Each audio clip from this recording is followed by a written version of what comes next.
We are still in the middle of a pandemic and you're kissing random audience members?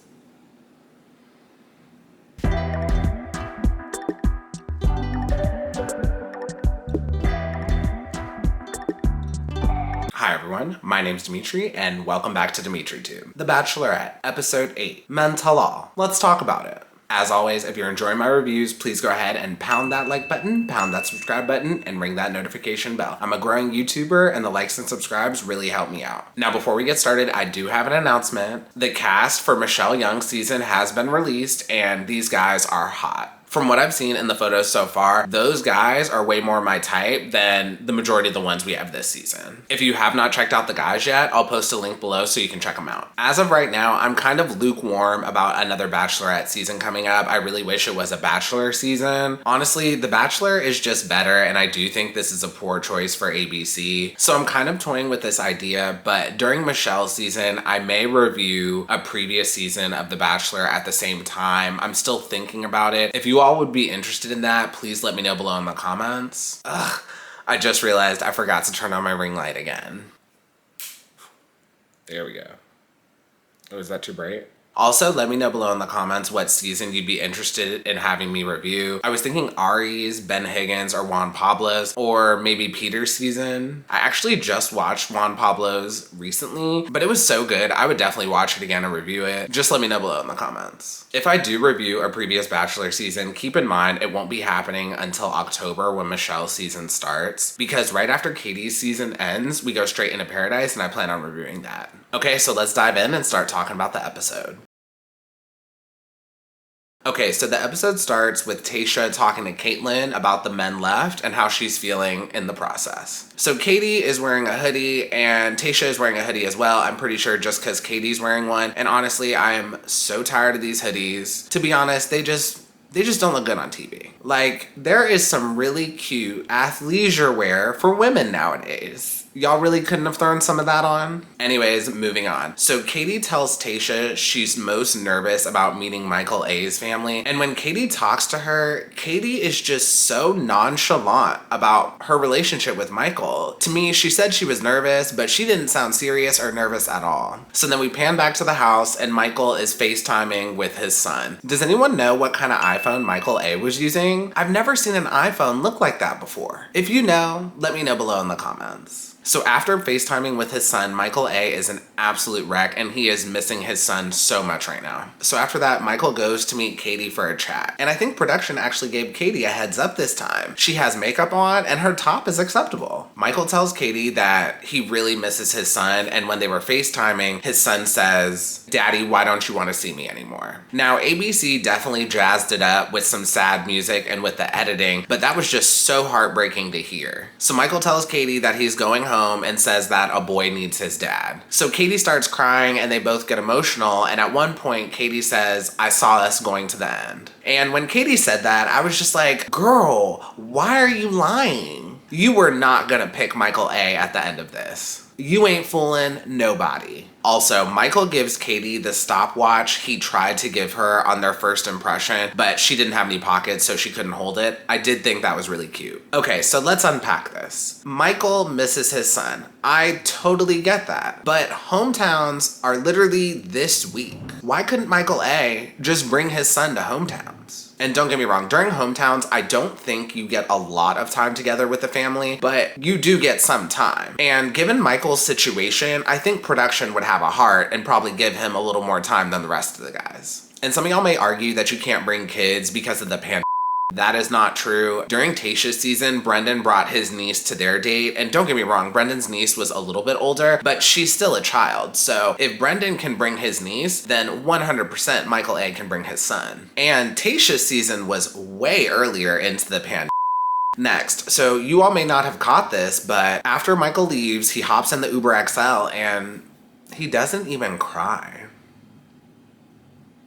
That's how I know their love was not real. Now, this is what I think happened. I think Michael took some time to marinate on their relationship and just think about the responses that Katie has given him. I think Michael realized that he wants someone who's ready to be a mom and someone who's ready to join his life. And he realized that Katie being go with the flow and just down for whatever wouldn't fit that. Also, I don't know why, but I just have this feeling that something happened off camera between Katie and Michael A that made him realize it was his time to go. If Michael was really into Katie and really wanted to be with her, I think he would have stuck it out and he would have worked with production to get his son to come for hometowns. I totally get it. Michael is a parent and his kid lost his mom and his kid is also very young. So I totally get all of that. But at the same time, I don't really have too much sympathy for Michael because he signed up to be on this show. He knew how long he was potentially going to be away from his kid and from his family. So if he didn't think he could be away for that long, I don't think he should have signed up. And I do have to mention this, if you're new to The Bachelorette, on previous seasons, normally they do not get to FaceTime or call anyone from home. I was actually shocked that Michael even got to FaceTime his son. During last season of The Bachelor with Matt James, one of the contestants, Sarah, said her father was dying and she was not able to talk to her father at all. And if you watched Juan Pablo's season, which was kind of a long time ago, there were two contestants who both had sons and they didn't get to talk to them at all. Now, I thought contestants were not able to talk to family because they were worried about spoilers from the show being leaked. But now I'm starting to think that ABC didn't allow contestants to talk to their families because they would just miss their family members even more and want to leave the show. Like, I'm starting to think ABC didn't allow contestants to talk to families because they wanted to avoid this same situation that's happening to Michael.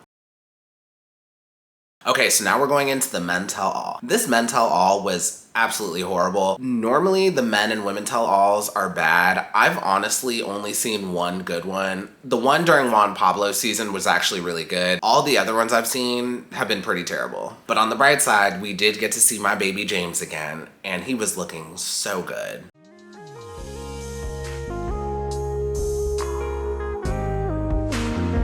You're doing great, sweetie. Okay, so first up, they dive into the Aaron-Cody drama. So Kaitlyn Bristowe asks Aaron first about the drama between them, and I honestly thought that was really unfair. Aaron won the argument. He got to stay on the show for multiple weeks after Cody left. I really think Cody should have been asked first and given the chance to defend himself since he had to leave so early. Allegedly, Cody posted online, "I'm gonna be famous in 6 months." And because of that, Aaron said he was not there for the right reasons. But that is so dumb. Can you not get famous and at the same time find love? Why are those two things mutually exclusive? Like, you can only have one or the other. Anyways, moving on. So next they dive into the Karl drama, and basically all the guys think that Karl lied about knowing someone was not there for the right reasons. So during the season, Karl went to Katie and said there are guys on the show not there for the right reasons, but Karl never told Katie who it was. Now, this fight was so dumb. There's literally no way for the guys to prove that Karl was not thinking of Thomas at the time. And yes, Trey did argue that Karl said guys and not guy, but honestly, that's very shaky evidence. And because Karl did that, the guys are saying he was not here for Katie. But this is so dumb, and this is why you always need to do your research. If you watched Matt James's season, Katie literally did the exact same thing. Katie literally went to Matt James and told him that girls are gossiping in the house, but she never gave Matt James a name. So it was up to Matt James to figure out who was doing the gossip. So to me, it is ridiculous to say that Karl is not there for Katie if he's copying the exact same behavior that Katie did during Matt James's season. Have y'all not heard the saying, imitation is the sincerest form of flattery?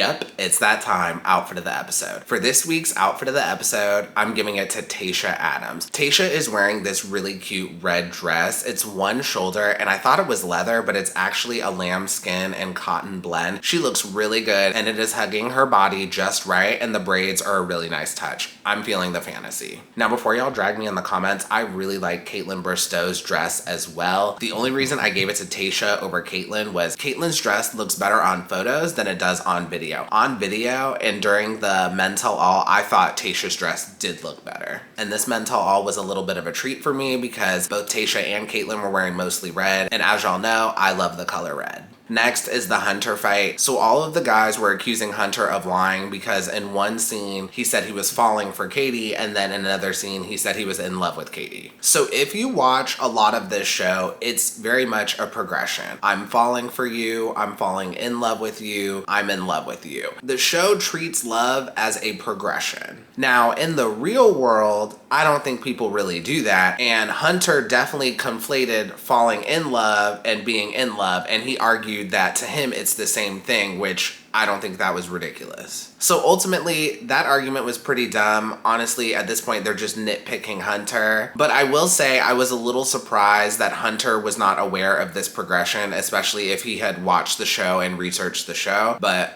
whatever. Okay, so next they bring up Connor B. Unpopular opinion, drag me in the comments if you want. I do not like Connor B or Michael A's beard. I get it, beards are in right now, but they ain't for everybody. So when they brought up Connor, I was so annoyed because there's literally nothing to talk about. Katie was not feeling him and she sent him home.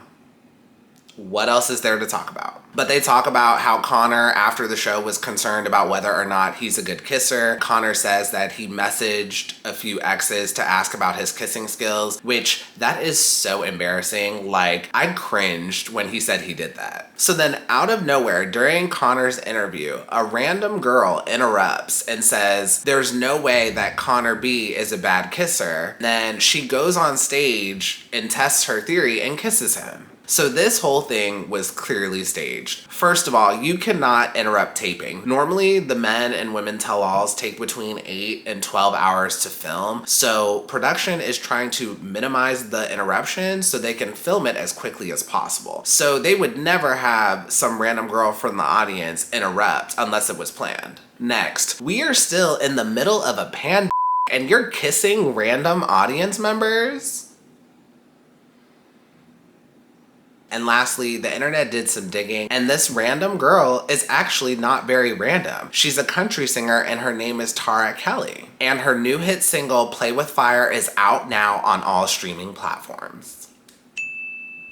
Next, we have Andrew. During his interview, nothing really happened, but Andrew did lose some weight. He looks good. And not to say he looked bad before, but he lost some weight, and I think he may have changed his hair, and I personally think he looks a little better. Laying off those late night tacos from Taco Bell will change your life. Next, we have Michael A. During his interview, we learned virtually nothing new. I honestly think this was just his run for Bachelor. Now, there's definitely a push online to get Michael A to be the next Bachelor, and I don't want him to be the next Bachelor, and I'll tell y'all why. First, I don't think he's ready to date, to be honest. I get the vibe that he's still not completely over his wife. Next, I think his season would be very boring, and I do not think it would be very glamorous. Y'all know when I watch this show, I like to feel and see the fairy tale fantasy, and with Michael, I really don't think we would get that. Next, I think if Michael were the Bachelor, I think it would be a very sad season. I think ABC would be forced to weave his wife in a lot of the storyline, and honestly, that would just be really sad to watch. Like, it would be heartbreaking to continue hearing about how he lost the love of his life, and when I watch The Bachelor, I prefer a more fun show. I really feel like that would take it in a more sad direction. Next, I do not think he would do well in that format for dating as the lead. Michael A got married at 20 years old. So let's just say he dated his spouse 2 years before he got married. They met at 18. So that means Michael A has done zero dating his entire adult life. The only dating experience he's had was when he was 18 and possibly a little bit when he was in high school. And not only that, but dating in general has changed a lot in the past 16 years. So basically, you all would be forcing Michael into the dating Olympics after he hasn't dated most of his life.